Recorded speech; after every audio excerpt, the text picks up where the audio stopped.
문제의 핵심은 양평고속도로가 예타안에서 양서면으로 종점이 결정이 됐는데 특정인, 특혜를 주기 위해서 갑자기 이게 강상면으로 종점이 바뀌었다. 이 대안 노선은 윤 정부가 들어와서 진행이 됐다라는 게 골자입니다. 그런데 다 거짓입니다.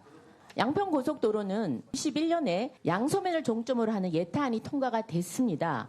최적 대안 노선을 검토하십시오라고 명시적으로 딱 씌어 이렇게 나옵니다. 이게 언제 나왔느냐? 2022년 1월 6일 문재인 정부 때 타당성 조사를 이렇게 추진하십시오라고 과업 지시가 내려옵니다. 여기에 보면 최적 대안 노선 검토를 하라 이렇게 나옵니다.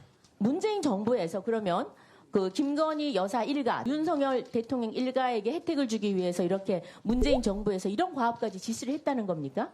말이 안 되잖아요. 또 더더욱 타당성 조사 용역업체 두고 선정됩니다. 이것도 문재인 정부 때 선정한 겁니다. 문재인 정부 때 선정된 이 용역업체가 누구를 위해서 일하겠습니까? 처음에 그냥 객관적으로 일한 겁니다. 특정 정부를 위해서 일한 게 아니에요. 사실 오늘 저희 국감에 참 질의할 게 많은데 정말 하고 싶지 않은데 이 양평고속도로 질의합니다. 1, 2년을 끌고 이 지금 빨리 재개돼서 양평 국민들 그리고 또 원활한 교통을 원하는 온 국민들에게 빨리 좀 이게 재개되는 거 보여드려야 되는데 이렇게 질이 멸렬하게 지금 지연되고 있다는 게 굉장히 안타깝고요. 오늘 들어보니까 몇 가지 팩트 관계 정확하게 좀 짚고 넘어가야 되겠습니다. 이 문제의 핵심은 이겁니다. 양평고속도로가 예타안에서 양서면으로 종점이 결정이 됐는데 특정인, 특혜를 주기 위해서 갑자기 이게 강상면으로 종점이 바뀌었다. 그리고 이것은 이 대안 노선은 윤 정부가 들어와서 진행이 됐다라는 게 골자입니다. 그런데 다 거짓입니다. 들어보십시오. 자, 양평고속도로는 예타 선정이 2019년에 예타 선정이 됐고요. 21년에 양서면을 종점으로 하는 예타안이 통과가 됐습니다. 4월달 21년 4월에 됐는데요. 이미 그 이전에 2018년에 강상면, 그러니까 지금 대안 노선이죠. 여기에 대해서도 벌써 양평군 기본계획, 2030 기본계획에 이 강상면 대안과 유사한 노선이 이미 2018년에 제시가 됐습니다. 용역본이 다 있습니다. 그리고 두 번째, 이보다 이전에 2017년에 벌써 이 양평군 지역 언론에는 그림에서 보는 바와 같이 유사한 노선이 이미 여러 언론에 이렇게 2017년 기사입니다. 지금처럼 양서면, 강상면 두 개 다 이렇게 나옵니다. 예상 1, 예상 2 이래서 이미 나와 있는 겁니다. 그리고요. 2021년에 드디어 양평군이 그렇게 애타게 기다리던 예타를 통과하고 그다음에 그 타당성 조사 추진 방안, 즉 타당성 조사 방침 과업 지시가 결정이 됩니다. 아까 말한 최적 대안 노선을 검토하십시오라고 명시적으로 딱 씌어 이렇게 나옵니다. 이게 언제 나왔느냐? 2022년 1월 6일 문재인 정부 때 타당성 조사를 이렇게 추진하십시오라고 과업 지시가 내려옵니다. 여기에 보면 최적 대안 노선 검토를 하라 이렇게 나옵니다. 자, 그러면 비단 이 노선만 그러느냐? 그렇지 않습니다. 대부분의 모든 고속도로는 예비 타당성 조사를 하고요. 그 다음에 예타 선정이 되고 예타 통과가 되고 본격적으로 타당성 조사를 할 때는 이렇게 대안들을 검토를 합니다. 비단 이것뿐만 아니라요. 그래서 우리가 그 과거의 기록들을 보면 99년 이후 예타 제도 이후에 타당성 조사에서 시점과 종점이 변경된 경우는 24개 중에 14개나 됩니다. 고속도로. 그리고 노선이요. 완전히 100%가 완전히 바뀐 것도 5개나 됩니다. 제가 일일이 거명하지 않겠습니다. 이렇게 충분히 지금 문재인 정부에서 그러면 그 김건희 여사 일가, 대통령 일가, 윤석열 대통령 일가에게 혜택을 주기 위해서 이렇게 문재인 정부에서 이런 과업까지 지시를 했다는 겁니까? 말이 안 되잖아요. 그래서 이건 너무 어거지다. 그래서 이렇게 멀쩡히 가던 양평고속도로를 정쟁화시키지 말라는 게 본의원의 간곡한 부탁입니다. 그리고 또 더더욱 타당성 조사 용역업체 두고 선정됩니다. 이것도 문재인 정부 때 선정한 겁니다. 문재인 정부 때 선정된 이 용역업체가 누구를 위해서 일하겠습니까? 처음에 그냥 객관적으로 일한 겁니다. 특정 정부를 위해서 일한 게 아니에요. 그 땅이 거기에 있는 것도 이분들은 모르셨어요. 예? 2022년 3월에 이 두 용역업체가 선정이 됐고요. 그 다음에 통상 한두 달 지나면 어떻게 일을 하겠다 해서 착수 보고를 합니다.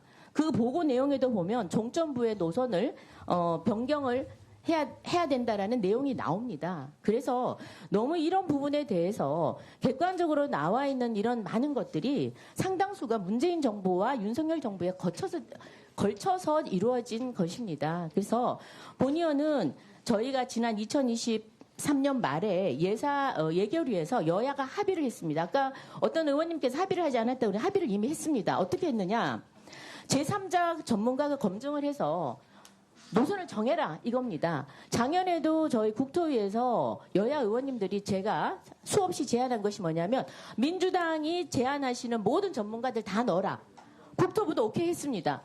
민주당이 추천하시면 되는 거예요. 그래서 전문가들 민주당이 추천하는 전문가 충분히 비율을 맞춰서 넣으셔가지고 빨리 전문가위원회를 열어서 이건 조속히 공사를 재개하는 게 가장 중요하다고 보고요. 그리고 이 문제는 사실상 작년에 어느 시점부터는 뉴스에서조차도 받아 써주지도 않습니다. 저희가 그렇기 때문에 더 이상 논의를 하지 않는 것입니다. 만약에 정말 진짜 의혹이 있었다면 지난 1년 동안 아무 이런 일이 없었겠습니까? 의원님, 아까 제가 다른 의원님 질의 중에 네. 국토부가 노선 변경을 지시했냐라는 질문을 제가 지시한 바가 없다라고 이야기를 한 바가 있는데요. 없었죠. 네.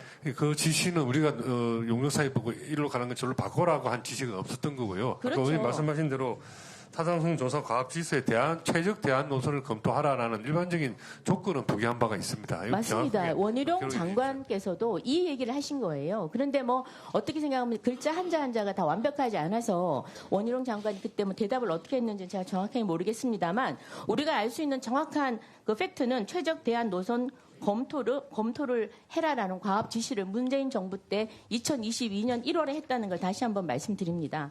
그래서 저는 빨리 의혹을